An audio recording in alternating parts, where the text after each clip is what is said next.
El día de hoy, nuestro grupo conformado por Ada Díaz, Miguel Álvarez, Carolina Care, Lisette Solano, Daniela López Sánchez y mi persona, Alicia Watts, les vamos a hablar sobre el síndrome narcótico u opioide. Empezaremos hablando sobre qué son los opioides. Estos son compuestos químicos que actúan sobre receptores específicos del sistema nervioso, provocando así efectos analgésicos, sedantes y depresores del centro respiratorio. Cabe resaltar que estos receptores específicos del sistema nervioso son el receptor mu, kappa y delta, los cuales tienen localizaciones diferentes a nivel del tronco encefálico, de la médula espinal y del sistema nervioso central, quienes de una u otra forma lo que van a producir es una inhibición de la transmisión sináptica. Al mismo tiempo, estos fármacos son de alto riesgo por su potencial de intoxicación, por la dependencia que poseen y por la muerte por sobredosis. Las propiedades farmacocinéticas de los opioides determinan su absorción, distribución, biotransformación y eliminación. Ahora hablando directamente sobre las propiedades farmacocinéticas de los opioides, empezamos por la absorción. Se dice que hay una buena absorción cuando la vía de entrada es vía oral, aunque esta puede variar en algunos tipos de estos fármacos porque algunos poseen una baja biodisponibilidad. Al mismo tiempo, existen otras vías de administración como la intravenosa, la transdérmica, la epidural y la sublingual. Ahora, hablando sobre la distribución, que hace referencia a cuando el fármaco se reparte por el cuerpo, tenemos que tener presente que estos se caracterizan por tener una alta liposolubilidad.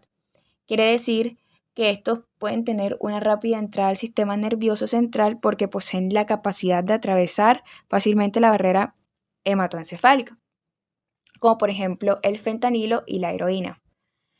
Aquí en la distribución también hay que resaltar que se distribuyen ampliamente en tejidos, especialmente en tejido adiposo, puesto que estos fármacos suelen acumularse en este tipo de tejidos y es por esto que cuando se hace acumulación puede alargar el efecto tóxico hasta después de haberse suspendido este fármaco. Y estos se unen a proteínas plasmáticas, pues dependiendo qué tipo de opioide. Ahora bien, sobre el metabolismo, se dice que estos principalmente se transforman en el hígado a nivel hepático, ya sea por enzima o por conjugación. Algunos metabolitos son activos o son neurotóxicos. Y por último, tenemos la eliminación, la cual se da a través de la vía renal en forma de metabolitos conjugados o activos. En casos de insuficiencia renal, pues hay un riesgo de acumulación y hay un aumento de toxicidad. La clasificación de los opioides puede variar según su origen, la acción en los receptores y la potencia analgésica que estos poseen. Según el origen, podemos tener la clasificación de opioides naturales, semisintéticos y sintéticos. Aquí en nuestra diapositiva podemos observar algunos tipos de esta distribución en su clasificación. Al mismo tiempo, los que son clasificados según la acción en los receptores, tenemos los agonistas completos, los parciales y los agonistas antagonistas mixtos, como los podemos observar en nuestra tabla. Y según la potencia analgésica, esta se clasifica en baja, moderada y alta. Ahora bien, teniendo todo lo anteriormente expuesto muy claro, ahora sí vamos a hacer énfasis en el síndrome narcótico opioide. Este es el conjunto de los síntomas que se manifiestan cuando se consume una cantidad excesiva de opioides, generando así un cuadro clínico que puede ser grave y potencialmente mortal. Hay unos síntomas específicos que se le dice que son la triada de este tipo de síndrome, que son la depresión respiratoria y del sistema nervioso central, las pupilas puntiformes y la pérdida de conciencia. Por otro lado, en cuanto al metabolismo de los opioides, tenemos que estos están relacionados con la producción de efectos adversos tóxicos, ya sea en forma directa o a través de sus metabolitos. La morfina ha sido el opioide más estudiado, la cual, como la mayoría de estos, sufre metabolización a nivel hepático, se conjuga en el hígado con ácido glucurónico, entre otros, produciendo dos de sus metabolitos más conocidos y más estudiados, que es la morfina 3-glucurónido y la morfina 6-glucurónido. La morfina 6-glucurónido tiene gran afinidad por los receptores opioides y es responsable de los efectos secundarios de esta, que son náuseas, vómitos, constipación y depresión respiratoria. La morfina 3-glucurónido, por otra parte, tiene menos afinidad por receptores opioides, pero sí tiene un poco más de afinidad por receptores N-metil de aspartato, con receptores activados por el glutamato, aminoácido excitatorio que actúa en los centros de control del dolor. Este metabolito produce hiperexcitabilidad neuronal y parece ser responsable de los efectos de neurotoxicidad. Este síndrome de neurotoxicidad inducida por opioides incluye dentro de su cuadro clínico las alteraciones cognitivas que pueden ser la confusión, pueden ser sedación, déficit de atención. Por otro lado, el delirio, que corresponde a una disfunción reversible del sistema nervioso central de curso agudo o subagudo, caracterizado por alteraciones del nivel de conciencia y dificultad para mantener y dirigir la atención. Están las alucinaciones, que son alteraciones de la percepción, ya sean visual, auditiva o táctil, y pueden ser parte del delirio. Están las mioclonías y convulsiones. Las mioclonías son movimientos repentinos, breves e involuntarios de uno o varios grupos musculares. Tenemos la hiperalgesia y la alodinia. La hiperalgesia es definida como un trastorno de la sensibilidad en la cual se recibe por parte de una persona una respuesta exagerada y diferente ante estímulos que no son tan dolorosos. Y la alodinia corresponde a una respuesta dolorosa ante un estímulo inocuo.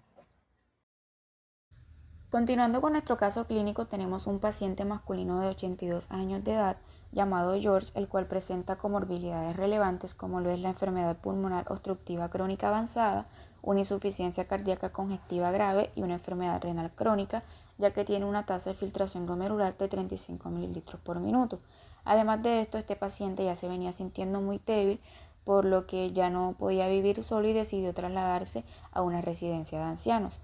Pues en este paciente se evidenció que no tenía ningún deterioro cognitivo significativo inicial, por lo que él podía seguir disfrutando de la visita de su hija y de sus nietos. Bueno, en cuanto a la situación respiratoria de este paciente, estaba presentando una disnea intensa con mínimos esfuerzos cuando hablaba o cuando comía, aunque ya estaba siendo tratado con broncodilatadores, por nebulizadores y por esteroides orales. Además de que también estaba en tratamiento con una oxigenoterapia continua con concentrador a 3 litros por minuto y ya había tenido varias hospitalizaciones por exacerbaciones de la EPOC. El manejo que se le dio a la disnea del paciente, pues inicialmente se trató con morfina, 2,5 miligramos cada 4 horas, la cual se fue aumentando gradualmente a 7,5 miligramos. Esta morfina tuvo una conversión a una deliberación prolongada, por lo que se estaba tratando con 20 miligramos cada 12 horas. Y estos opioides hicieron que el paciente pues comenzara a presentar estreñimiento, el cual fue manejado o tratado con lactulosa diaria. 2 semanas después de esto, el paciente comenzó a desarrollar una confusión creciente, dejó de comer, estaba vomitando y además de esto estaba presentando una fiebre leve y refirió que estaba presentando disuria. Debido a los signos y síntomas que presentaba George, el centro de atención residencial decide llevarlo por urgencias.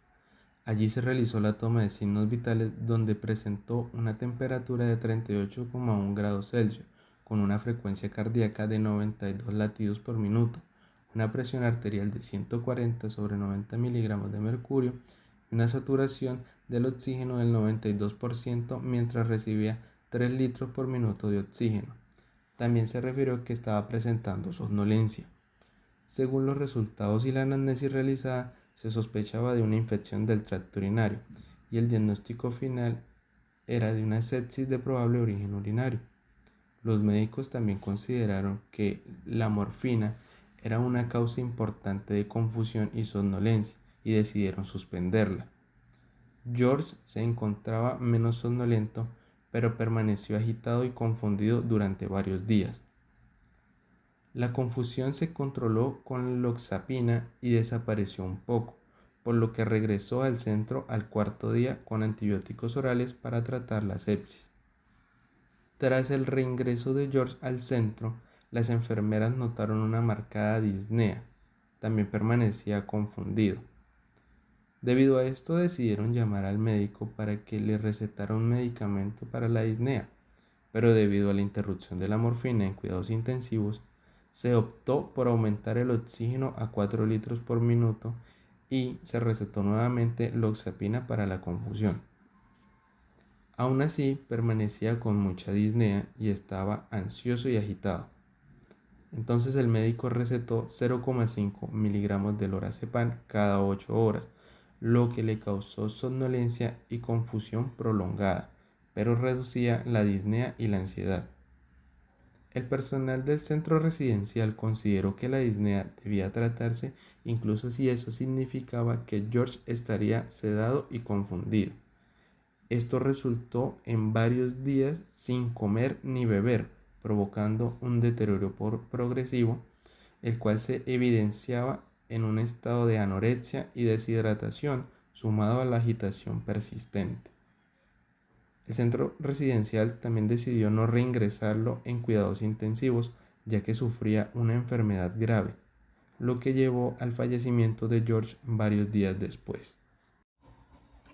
En síntesis del caso, podemos decir que hay ciertas condiciones o factores de riesgo presentes en el paciente que contribuyeron al desarrollo del síndrome.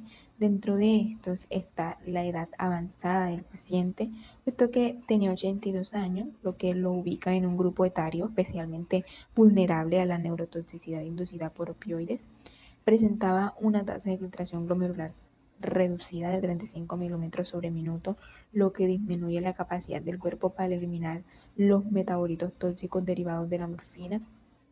Además tuvo un cuadro de deshidratación secundario a vómitos e infección, lo cual también favorece la acumulación de tóxicos en el sistema nervioso central, y aunque no tuvo una infección urinaria leve, esta no explica por sí sola la magnitud del deterioro neurológico observado, lo cual pues refuerza la sospecha de una causa adicional como la neurotoxicidad inducida por opioides. Aquí en el lado derecho podemos observar la compatibilidad del cuadro clínico con el diagnóstico de neurotoxicidad inducida por opioides.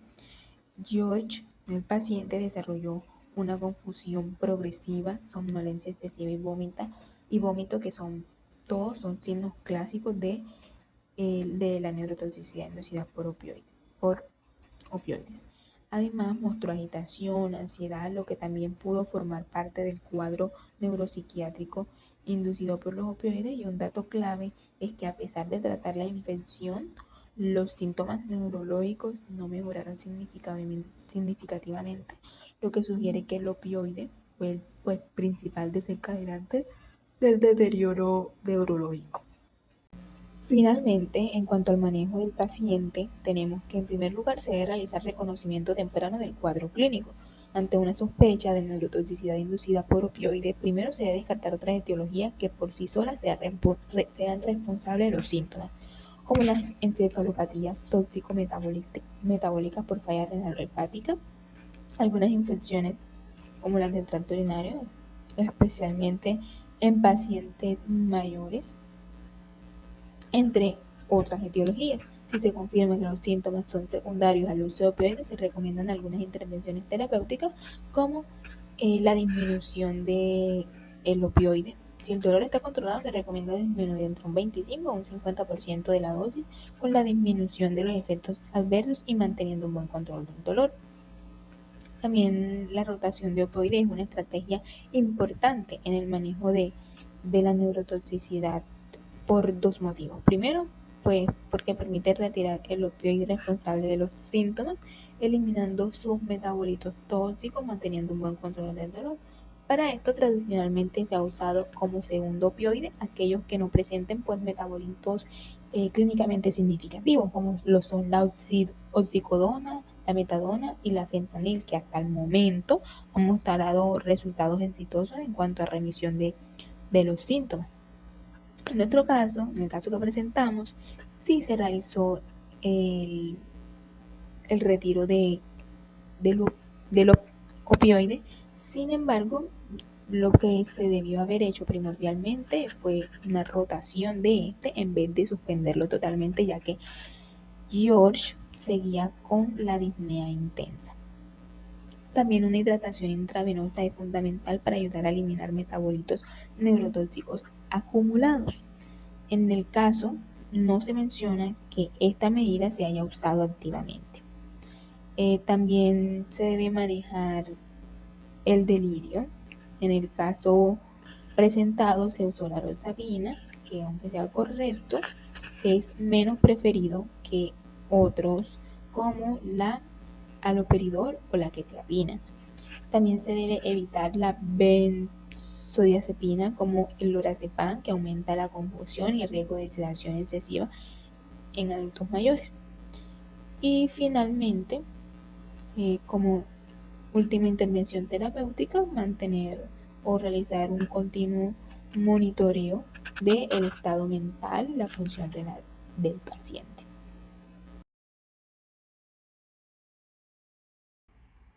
Muchas gracias por su atención.